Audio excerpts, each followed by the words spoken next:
Hi, this is Steve from Codename1, and in this video I'm going to show you how to tailor a Maven project to work better with Eclipse. So we've got our Maven archetype project that we've created for Codename1 that produces a multi-module Maven project, and it works great, but when you import it into Eclipse, it doesn't give easy access to some of the goals that we want to make easy for users. So to give you an example, let's open the project. First we'll import it, and we'll select Maven, existing Maven projects, next. We'll select our project. I've got it in downloads, it's my app. I just created this project using the Codename1 initializer that generates a starter project for a mobile application that runs on Android and iOS and other platforms. So this has picked up the multi-module project format. There's the root module and all the child modules. I'm going to click Finish so it can import it into Eclipse and we can start working with it. Okay, found some errors, but I'm going to ignore those for now. And let's look at our Package Explorer. There's our errors noted. And the first problem is there's no default run option. So we're going to have to set that up. I don't want to have to do that every time, so I want to set it up in a way that I can package inside my archetype so that users who generate this project later on will have it open up nicely in Eclipse the next time. So I'm going to go to Run Configurations. And I'm going to do Maven build, new. I'm going to call this Run Simulator. And the base directory, I'm going to have it work in my project. Where's the project location? That's the Eclipse variable for the absolute path to the current project. Goals. This is just for my particular project. To run it in the simulator, I need to run it with the verify goal, with the simulator profile. That's defined in my pom.xml file. And I also need to pass these properties.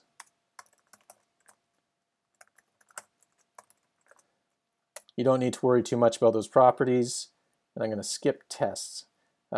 This is just what's necessary to run it in the simulator, and I want to store this so that it's easy for Eclipse users. So I was going to apply it, but we've got to do one more thing. So under the Common tab here, we want to save this as a shared file. And what it's going to do is it's going to create, I'm going to put it in the root project. It's going to create a .launch file that if we include that in the archetype, it'll cause this configuration to automatically show up in the run menu for other users that download it. So I also want it to display in the run favorites menu, which is the whole point of this, and I'll go apply. Okay, now let's look at the project, and we can already see run simulator.launch has been created in there. We can copy this into our archetype. Let's see what it does though. Okay, so let's go into our run menu and we've got run simulator. Okay, there's my app. Looks pretty good. Now, we've got a number of build goals, so we'll want to repeat that ad nauseum. We've got about 10. Run simulator, build for iOS, build for Android. There's a lot of different ones. So just to make it easier for the user, we're going to build .launch files for all of them and add them to the archetype project in Maven so that when they generate a new project, they'll be there for them. But there's one other thing we want to do. We want to do some debugging. This is a bit trickier because it has two parts. The first part is the simulator has to run, and it has to run with the proper JVM argument so that it's running with the debugger. And Eclipse has to start its debugger and these two things have to link up so that they're able to talk to each other. So let's first create something that we can debug. Okay, in codename 1, my entire application is inside the common module. So I'm going to go common source main Java. Okay, my application. And here's my application that just showed this label, hello world. I'm going to add a button. So there's actually something that's going to trigger the breakpoint. There we go. Add an action listener.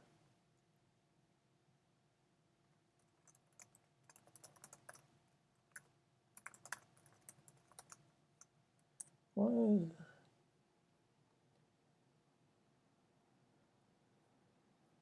Oh, I should be inside the common submodule. That way it won't complain.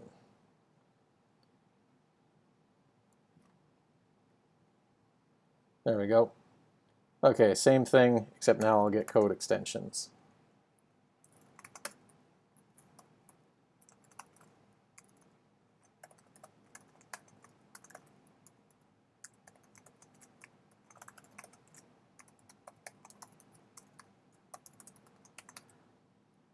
Okay, and I'm going to add my breakpoint here by double tapping that little spot. Okay, so if I run that, it's not going to stop on the breakpoint.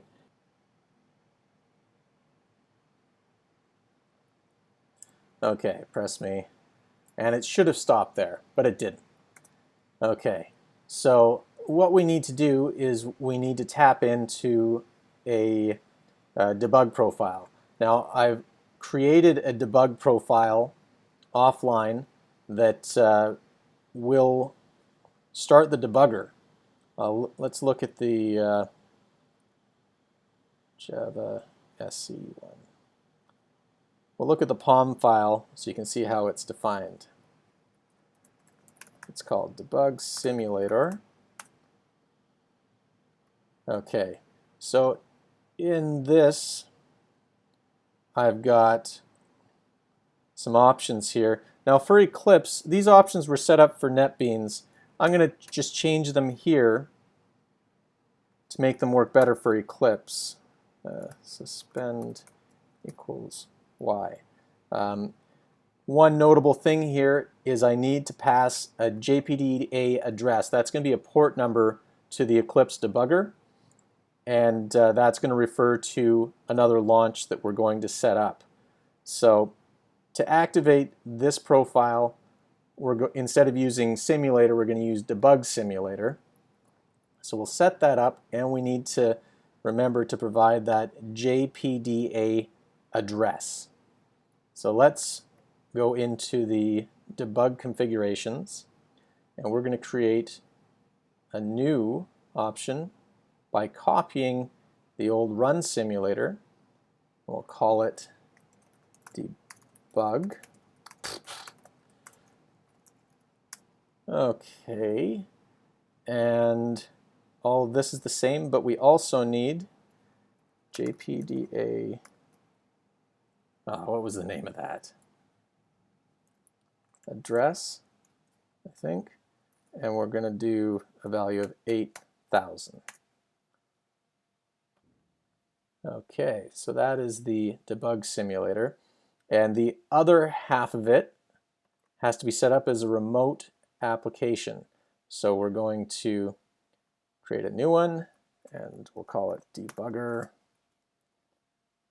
and we will select the Java SE project. That's just the, oh, actually, we'll do the common project. That's just the project I'm going to attach it to because that's where all my source is going to be. And sure, we'll allow the termination of the remote VM. Under common, we'll do the same thing. We want a shared file so that we can reuse this. And we'll put that also in the root project. And we're not going to display this in the favorites menu. So we are going to go apply this. Now, this won't yet be everything we need. Actually, yeah, let's add this to the favorites menu. I changed my mind so we can demonstrate how this goes. So what's going to happen, I'll close this and debugger, debug simulator. Okay, we're going to remove these from the favorites menu and not soon, but let's start out. Select the root project, debug simulator. Come on, there we go. And we're going to notice that this is going to start up, and because I added that suspend option, it's going to wait. No, something's wrong with it. Okay, let's see what I did wrong. Debug configurations. Debug, I forgot to change the profile to debug simulator. Apply, close. Now, let's do debug simulator.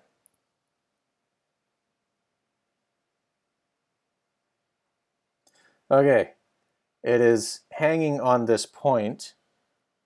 Now I'm going to copy and paste this text because I'm going to need it in my next step. Just open this guy up. There we go.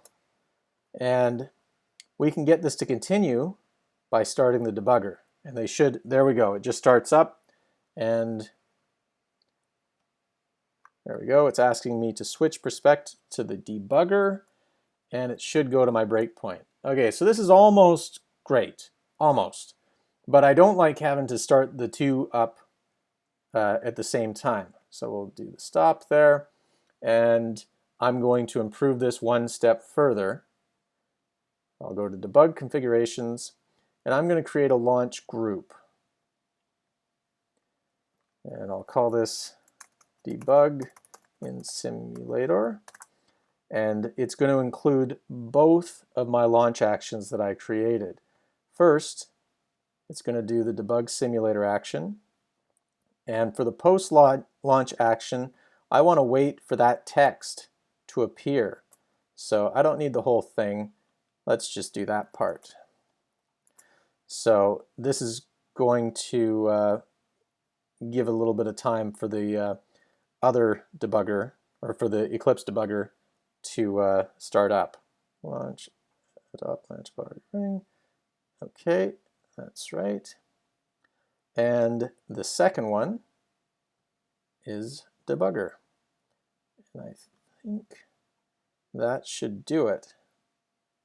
Close this, go back to the package explorer, select my app, and now, oh, I forgot to add this to my favorites menu, the combined one. Okay, we also need our launch group, make a shared file, the root project. This is so that it'll create a .launch for us. Click debug, so we'll go in our debug menu, and let's actually remove the other ones from our menus. We don't want them to confuse people. Save. This one also we will remove. Apply, close. So now we'll go to our debug menu and we should do debug in simulator, and hopefully we'll see some magic happen.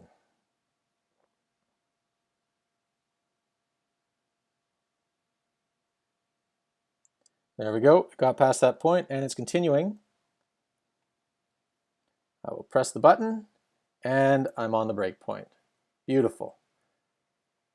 In one of the next videos I'll do IntelliJ, and I'll also do another video for NetBeans and maybe even VS Code. Actually, let me just describe the next step here. So in our project, you can see there's a few different launch files for all the different configurations that I added. What I'm going to do is I am going to just copy and paste these launch files into my archetype so that they will be there out of the box the next time I generate a new project. Well, thank you for watching and happy coding.